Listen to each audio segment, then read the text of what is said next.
Hello, my name is Nick, and this is my summative from Introduction to Machine Learning. So, my project is about predicting smartphone addiction in teenagers. So, the goal is to look at a teenager's smartphone habit and mental health data and predict if they have low, medium, or high addiction. So, I chose this topic because it is a real problem, right? Especially in Rwanda, like in countries, sub-Saharan countries like Rwanda, where many young people have access to smartphones, but they are not taught to, stop using it at a point. And yeah, because yeah. So for the dataset, like the dataset I chose to contain 3,000 teenagers aged between 13 and 19.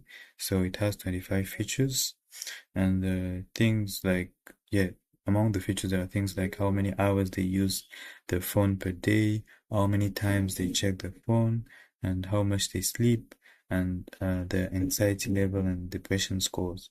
So my target, like in addiction level, is like, addiction level at first has like a range of 0 to 10, right? But I decided to like separate it into three categories, which is low, medium, high. But there is a big problem here. After grouping them like in these categories, I found out that there are only 42 people that have a low addiction level in this dataset, and 404 for medium, 2554 for high, which makes the dataset very unbalanced. So if I turn a model and get a high accuracy, it doesn't mean that the model performed well. It performed well maybe only on the data, but like the issue is it's not really gonna um like find teenagers that have a low addiction level. So yeah, so it's never gonna catch the teenagers who actually needs the most help, right? So yeah, so that's why in this like notebook I mostly focused on the macro F1, since it's like I made it as the main metric because the accuracy is not reliable here. So the macro F1 basically calculates like the score that separates like separately the score it calculates the score separately for each classes and then takes them as an average, right? So basically it's just gives you the percentage, the average percentage of all the predictions for low, medium, and high. So it's a very reliable matrix for this kind of problems that we have with the unbalanced data set.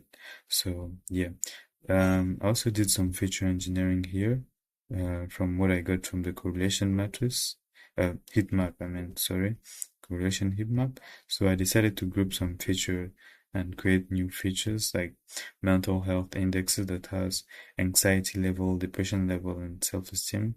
There's also screen to sleep ratio and all. Yeah. So without wasting more time, let me just go to the experiments. So I run 9 experiments. Each one was motivated by like what went wrong in the previous one before.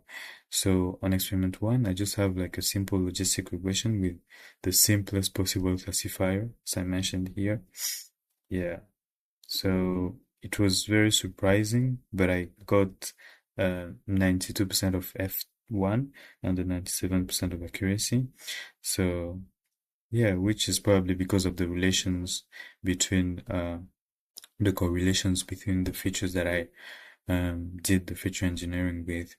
So, and then for experiment 2, I decided to add the SMOD. So SMOD is like a technique that is used on unbalanced data set to make it balanced. So as you can see after the SMOD, the data set is a little bit balanced now. It's literally balanced. So after the SMOD, the F1, the macro F1 actually improved from 92 to 94, which is really good, right? Even the accuracy also improved. So that was expected, of course. And then for experiment 3, I decided to go with random forest, just a simple random forest.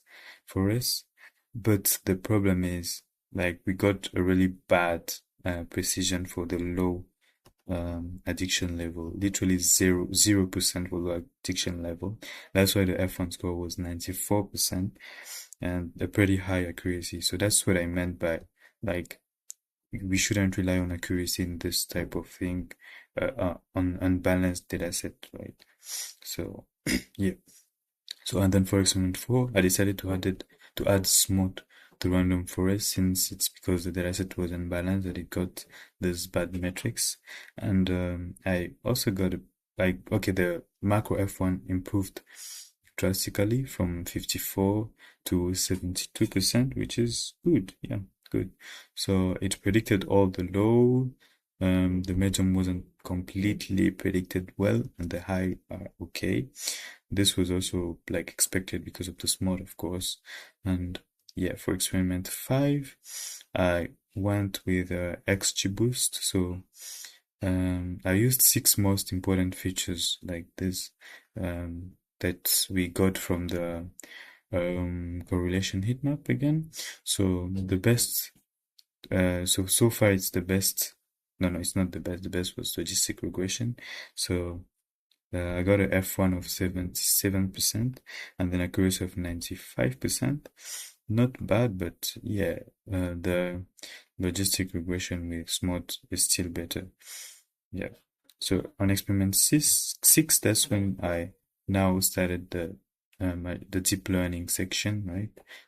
And for this, I just created like a simple deep learning sequential with 3 layers, feed-forward network. Yeah. So for this one, I got a pretty high accuracy and F1 score. So the F1 score was high, but not better than the simple logistic regression, but it's still fine, right? So yeah.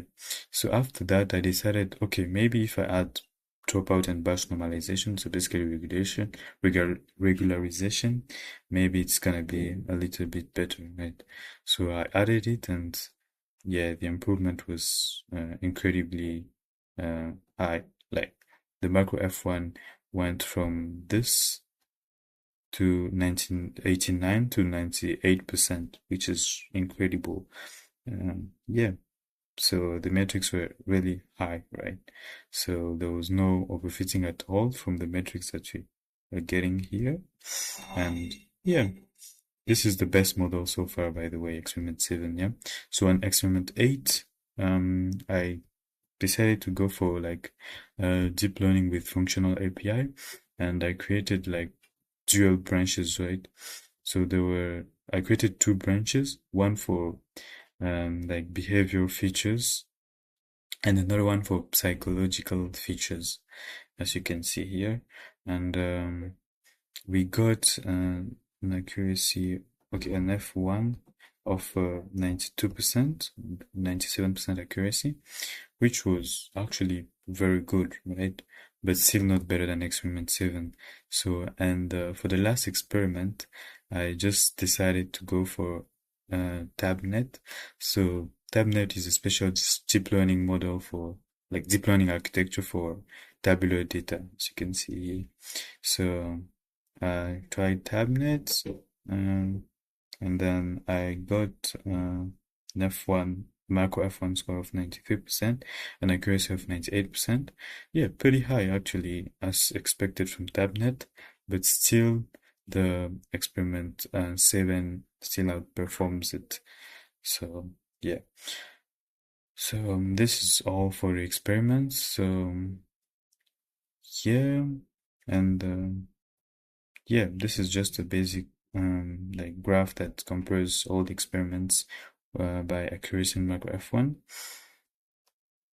So before concluding, right, I wanted to talk about the limitations that I had with this dataset. So the dataset has like some really big problems that I want to be honest about. Like the first one is the correlations between all the features and the addiction level. So most of the features had like a very low, nearly zero correlation with the addiction level. So I kind of had to, it was a bit hard to like choose, like remove some features that we actually needed, that were we could have actually used that were important, theoretically, yeah. So it was, hard to make a choice in which features to drop and which one to do the feature engineering with, yeah. And the biggest issue, I think I showed it was the way, like how imbalanced was the data, right? So we had very small people that had low addiction level and medium, and a very high number of high addiction level people, which is not good. But that's really helped me like think about a solution for that. So that's why I used Smart to balance the data, like create um, fake data so that the model can partially learn from the invented samples. Yeah. So yeah. So to finish, the deep learning was better than classical machine learning. We had 98% of F1 and accuracy for FNN sequential with batch normalization and dropout, while 94% for macro F1. So yeah, obviously deep learning was better, um, but when you see the gap like between this F1 and this F1, it's not that big, right? Like I think the difference is not huge, so logistic regression with Smart is still a good option if you need a simple and explainable model. Yeah, but the biggest lesson from these experiments is that good batch normalization was more important than choosing a complex architecture. So, which means that a very good regularization is more important than like a complex model, like choosing a model that is very complex. Thank you.